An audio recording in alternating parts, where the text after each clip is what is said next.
সুপ্রিয় দর্শকবৃন্দ, আসসালামু আলাইকুম রহমতুল্লাহি ওয়া বারাকাতুহু। প্রীতীয় শুভেচ্ছা নেবেন, আশা করি সকলে ভালো আছেন। নির্বাচনের তারিখ যত ঘনিয়ে আসছে ততই উৎকণ্ঠা দেখা দিচ্ছে প্রার্থীদের মধ্যে। যেরকম উৎকণ্ঠা দেখা দিয়েছে বিপি নুরুল হক নূরের মধ্যে। কেন বলছি? বিএনপি থেকে তাকে যে আসনে সে প্রার্থী হয়েছে, অর্থাৎ পটুয়াখালী ৩, এখানে তাকে গ্রিন সিগন্যাল দেওয়া হলেও বিএনপির বিদ্রোহী প্রার্থীর কঠিন প্রতিদ্বন্দ্বিতার মুখে পড়বেন তিনি, এটি প্রায় একরকম নিশ্চিত। তো এরকম একটি প্রেক্ষাপটে তার জয়ের জন্য অন্য ভোট ব্যাংক খুবই প্রয়োজন। তাই তিনি খুব আশা নিয়ে গিয়েছিলেন চরমোনাই পীরের দরবারে। তবে সেখানে ইসলামী আন্দোলনের আমির বলতে গেলে তাকে একরকম খালি হাতে ফিরিয়ে দিয়েছেন, অর্থাৎ তাকে হতাশ করেছেন।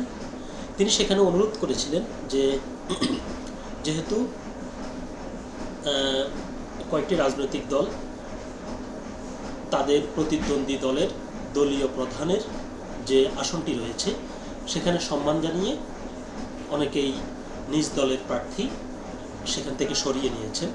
তো যেহেতু নুরুল হক নূর একটি রাজনৈতিক দলের প্রধান গণ অধিকার পরিষদের, তাই তিনি চরমোনাই পীরকে অনুরোধ করেছেন তার আসন থেকে যাতে ইসলামী আন্দোলনের দুঃখিত যে প্রার্থী তাকে যেন সরিয়ে নেওয়া হয়। তবে তার এই আহ্বানে সাড়া দেননি ইসলামী আন্দোলনের আমির। এরকম একটি খবর প্রকাশিত হয়েছে দৈনিক যুগান্তর পত্রিকায়। চলুন দেখি আমরা সেখানে খবরটির বিস্তারিত কি লিখেছি। প্রার্থী প্রত্যাহার করবে না ইসলামী আন্দোলন, সমর্থনের আশায় চরমোনাই পীরের দরবারে ভিপি নূর। এটি হচ্ছে খবরটির শিরোনাম। বিস্তারিত বলছে, নির্বাচনী মাঠে সমর্থন পাওয়ার আশায় ইসলামী আন্দোলন বাংলাদেশের আমির চরমোনাই পীর মুফতি সৈয়দ মোহাম্মদ রেজাউল করিমের দরবারে গিয়েছিলেন গণ অধিকার পরিষদ সভাপতি ডাকসুর সাবেক ভিপি নুরুল হক নূর। মঙ্গলবার দুপুরে বরিশাল সদর উপজেলার চরমোনাই ইউনিয়নে থাকা ওই দরবারে যান তিনি। যদিও শেষ পর্যন্ত বিফল হয়ে ফিরতে হয়েছে তাকে। সমর্থন কিংবা নূরের আসন থেকে হাত পাখার প্রার্থী সরিয়ে নেওয়ার প্রস্তাবে রাজি হননি ইসলামী আন্দোলনের নেতারা। নির্ভরযোগ্য একাধিক সূত্র বিষয়টি নিশ্চিত করলেও এই ব্যাপারে অবশ্য সরাসরি কিছু বলতে রাজি হননি নূর কিংবা চরমোনাই পীরের দলের নেতারা। তবে নূরের সেখানে যাওয়া আর নির্বাচন সহ রাজনৈতিক নানা বিষয়ে আলোচনা হওয়ার কথা স্বীকার করেছে দুপক্ষ। বিএনপির ছেড়ে দেওয়া পটুয়াখালী ৩, গলাচিপা, রাঙ্গাবালী আসনে নির্বাচন করছেন নুরুল হক নূর। দলীয় প্রতীক ট্রাক নিয়ে ভোটের মাঠে আছেন তিনি।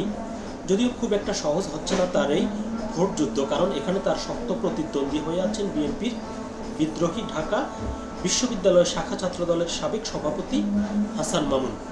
দল থেকে তাকে বহিষ্কার ও ২ উপজেলা কমিটি ভেঙে দেওয়ার পরও স্থানীয় বিএনপির সব নেতাকর্মী রয়েছেন হাসান মামুনের পক্ষে। এই নিয়ে বেশ খানিকটা বেকায়দায় থাকা নূর মঙ্গলবার দুপুরে হঠাৎ করে যান চরমোনাই দরবার শরীফে। মরহুম পীর সাহেবের কবর জিয়ারতের পাশাপাশি সেখানকার জামে মসজিদে আদায় করেন জোহরের নামাজ। এ সময় সেখানে থাকা ইসলামী আন্দোলনের আমির চরমোনাই পীর মুফতি সৈয়দ রেজাউল করিমের সঙ্গে কথা বলেন তিনি। পরে কথা বলেন দলের সিনিয়র নায়েবে আমির মুফতি সৈয়দ মোহাম্মদ ফয়জুল করিমের সঙ্গে। ইসলামী আন্দোলনের একাধিক সূত্র যুগান্তরকে জানায় ২টি বৈঠকে দলের শীর্ষ ২ নেতার কাছে নির্বাচন প্রশ্নে সহযোগিতা চান নুরুল হক নূর। ইসলামী ও সমমনা দলগুলো যেভাবে একে অপরের দলীয় প্রধানের আসন থেকে প্রার্থী প্রত্যাহার করে নিচ্ছে, সেভাবে গণ অধিকার পরিষদের প্রধান হিসেবে নূরের আসন থেকে ইসলামী আন্দোলনের প্রার্থী প্রত্যাহার করে নেওয়ার অনুরোধ করেন তিনি। তবে এতে রাজি হননি দলের আমির কিংবা সিনিয়র নায়েবে আমির। পটুয়াখালী ৩ নির্বাচনী এলাকায় হাত পাখা অনেক বেশি শক্তিশালী উল্লেখ করে তার প্রস্তাব ফিরিয়ে দেন তারা। পরে বিপল মনোরথে দরবার শরীফ থেকে ফিরে আসেন নূর। এসব আলোচনার কথা অবশ্য অফিসিয়ালি স্বীকার করেননি বিপি নূর কিংবা ইসলামী আন্দোলনের নেতারা। তো মূল প্রতিবেদনটা আরেকটু দীর্ঘ, আমরা এতটুকু করছি না। তবে যেটি বলতে হয় সেটি হচ্ছে যে বলতে গেলে একরকম নিরাশ বা বিফল হয়ে খালি হাতেই ফিরলেন নুরুল হক নূর। কারণ এমনিতেই তিনি সেখানে বিএনপির যে বিদ্রোহী প্রার্থী হাসান মামুন তার খুব তীব্র প্রতিদ্বন্দ্বিতায় করবেন ভিপি নূর, এরকমটা ধারণা করা হচ্ছে। এরকম প্রেক্ষাপটে অবশ্যই তার প্রতি অন্য যে রাজনৈতিক দলগুলো বা ভোটার রয়েছে তাদের সমর্থন খুবই জরুরি।